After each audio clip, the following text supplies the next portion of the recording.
Hello, hi, it's me, your favorite booktuber. Yeah, I said that.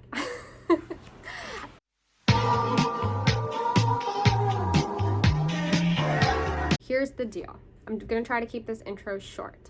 I read some of Brandon Sanderson's work, Mistborn, Well of Ascension, Hero of Ages. I did individual book reviews for them, and I had some thoughts. You can check those out if you want. Upon doing more research, I kind of discovered that there's a book that he's written that is kind of his Lord of the Rings, if you would. And I decided to read it. And I'm going to make this video a specific one book only reading vlog. I don't know how long it's going to take me because this book of his, it's a big boy. It's a baddie. She is thick with lots of C's.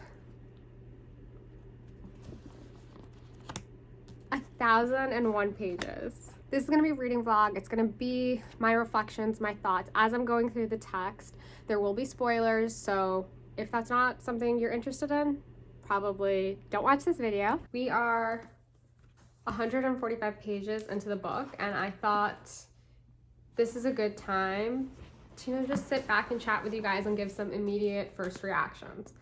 We're gonna look at my notes. Look at my notes. Okay, so first of all, the prologue. This book starts with two prologues, essentially. One is a bunch of kings hanging around at a battlefield. There's a conversation between two of them. I really liked that intro. It was very mysterious and it seemed hot. The men seemed hot.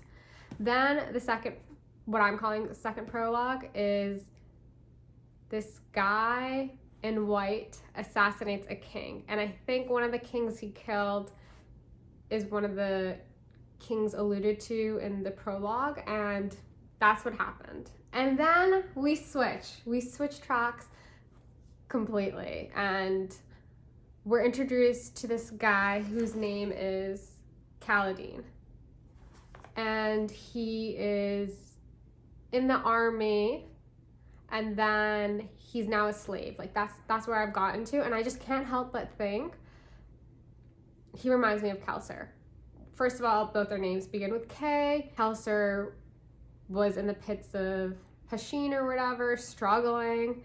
And then we have this guy who is a slave and then going to undergo some sort of intense manual labor situation. While I'm reading this, it's hard for me to not think about Mistborn and the themes that were explored there and how they're connecting to what I'm reading now. And on one hand, I'm like, is that a good thing or is that bad? I think had I not read Mistborn and I jumped right into this, all of this would be completely new to me. And then if I had decided to read the Mistborn series, I would have looked at this to guide my understanding of that. But that's not the case. I read Mistborn first and now I'm reading this, and it's hard for me to not draw comparisons. For example, we have a class of people, their name starts with a P, and they're repeatedly described as being very docile and, subservient. And that's kind of like how the Terrace Men were. They were supposed to be a very docile group of people. My God, this man loves to use that word though. Like literally, if I were to underline each and every time it was used, it'd be a lot. Some other reflections. The world Sanderson is building is very rich. We have, apparently only women can read in this world. Men read glyphs, but not the written word. Only women do that. There's a certain country class of women who have a free hand and a safe hand. The free hand is the one that they show. The safe hand they keep tucked into the sleeve of their dress or something like that. Fascinating. I need to Google images of what this looks like so I can better have the visual in mind, because I'm a little just it's very silly. But that kind of brings me to the girl, Shaylin. I think it's interesting that she likes to draw a lot, and how she kind of describes it is that she blanks and capital M memory. She has that memory in her brain, and then it's kind of stuck there until she paints or draws, whatever it is. And then it's released from her and she can breathe easily. And she kind of talks about collecting images and people and adding them to her repertoire. And I find that to be a little fascinating and sus, but I wonder if that alludes to her having some sort of bigger power, this capital M memory thing. Her ploy to steal the hand device thing, interesting. The spirit that is haunting, what's his name? Kaladin? Fascinating. I want to know more about that little creature. Oh, and then this world is just interesting. Like I have on page 134, the girl Shalyn is talking about how a certain group of people, she's like, oh, they weren't pagans. They respected eye color. Yeah, 145 pages in. I'm intrigued. I'm trying to figure out why Kaladin and the girl are important characters. Like, where is this going? Because I don't know if I mentioned this, but I jumped into this book with no idea about this world, the plot, anything like that. So I don't know where we're going. I don't know what's gonna happen next. And we're still just like in the early stages of setting the scene. I guess my next update, I'll try to give it in 100 pages. I think giving an update every 100 pages seems good. I am about 43% through. I'm at the interludes. I don't really get what the interludes are entirely. This is my second time encountering them. So the interlude right before part 3. Part 2, we focused on Dalinir and his son, Adolin, Kaladin. I think those were the two main people. With Kaladin, it was interesting because we would frequently go back in time, like 7 years, 10 years, whatever it was, to kind of tease out more of his backstory, which I think is an interesting thing to do. A lot of the times I feel like, what is that called? Backstory. We're getting a lot of backstory. So we're going back in time, getting a lot of backstory and kind of teasing out how Kaladin has gotten to where he is and who is he. At this part in the book, he has almost committed suicide and decided not to. And instead, he has a new lease on life and he's going to be the best bridge leader that he can. He befriends Rock and this other guy and they're doing things. Like things are happening and it's interesting to see that. Then on the other hand, we have the High Prince. And at first I thought that maybe he wasn't going to be the main character, that it was going to be his son who was like our guy, our protagonist, but that's not the case. It's Dalinir, and I actually love that because it's so interesting to see this older gentleman kind of have his moment. And the son, he used to be the bull, I don't know, the greyhound. He had some sort of like animal title for how strong of a warrior he was back in the day, and he still is that, but as a result of the death of his brother, he has changed.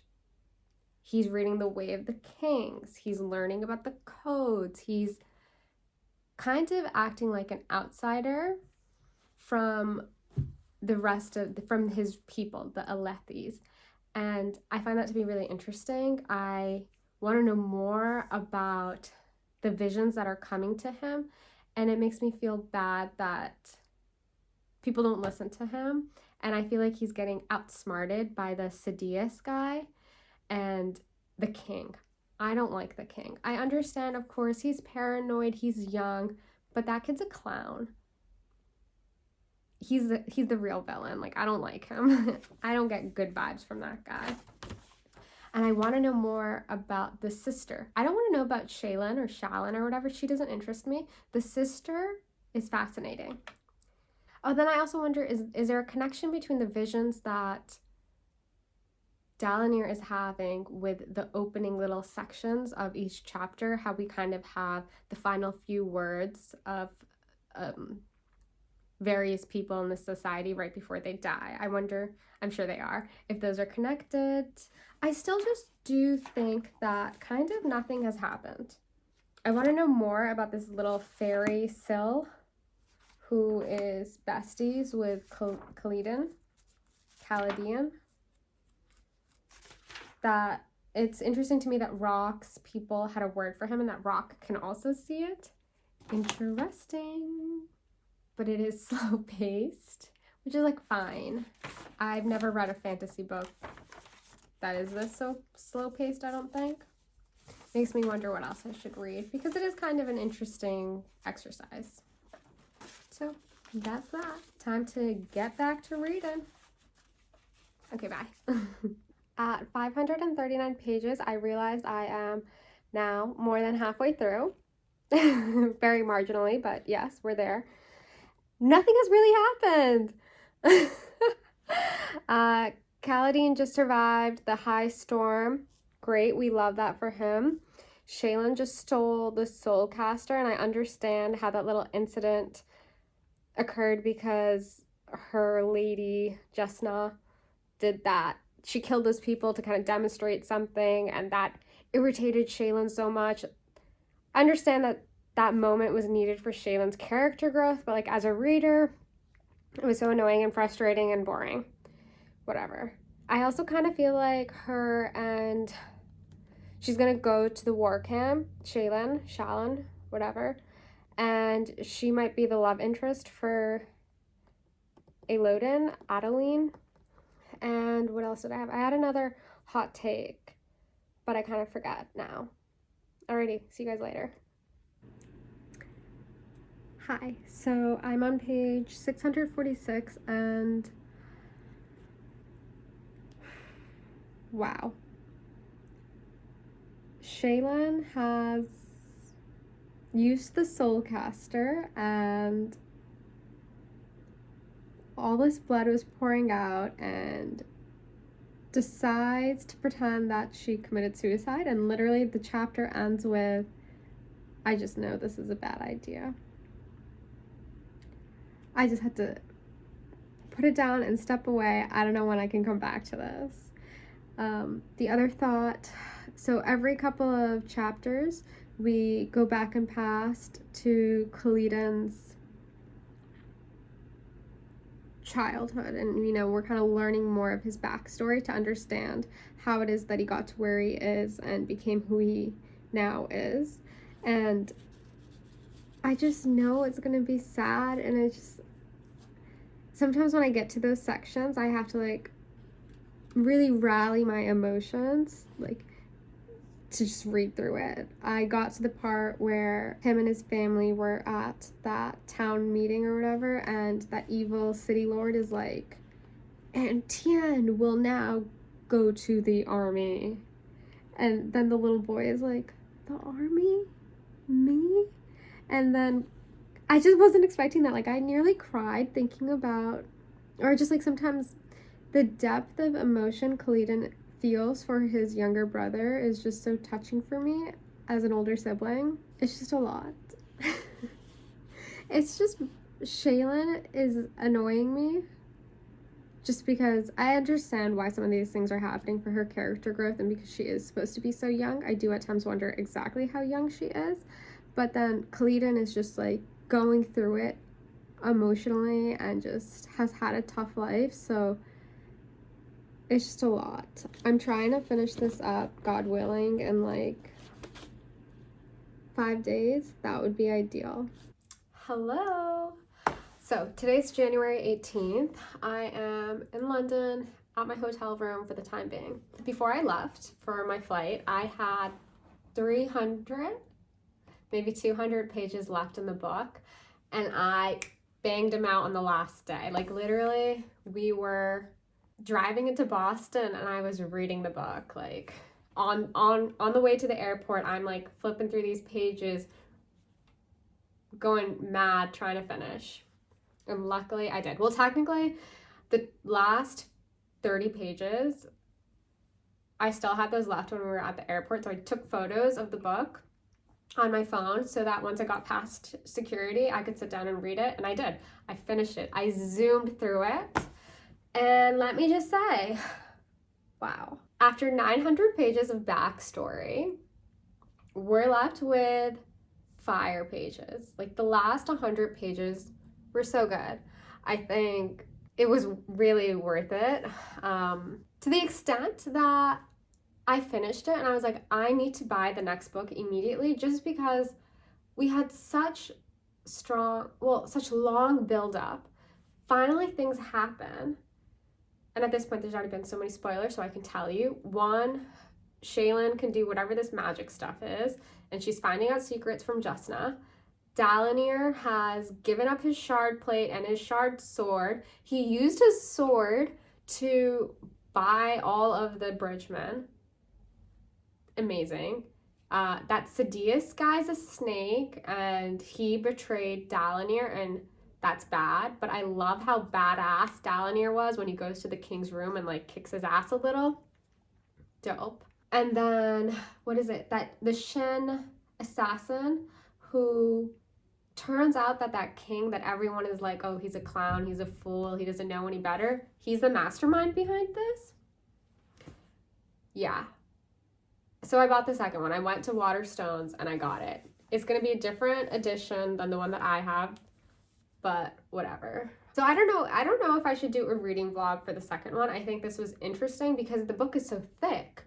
If I did one review at the end of it, I would have had to take much better notes, and I think this way I can give real life updates and, you know, thoughts and stuff, or just like reactions to things. If I were to give you my overall thoughts, I would say there's a lot of similarity to Mistborn in some of the things that we're doing. There's a god in this, Odium, and he's like, oh, I'm already dead, and that gives you flashbacks to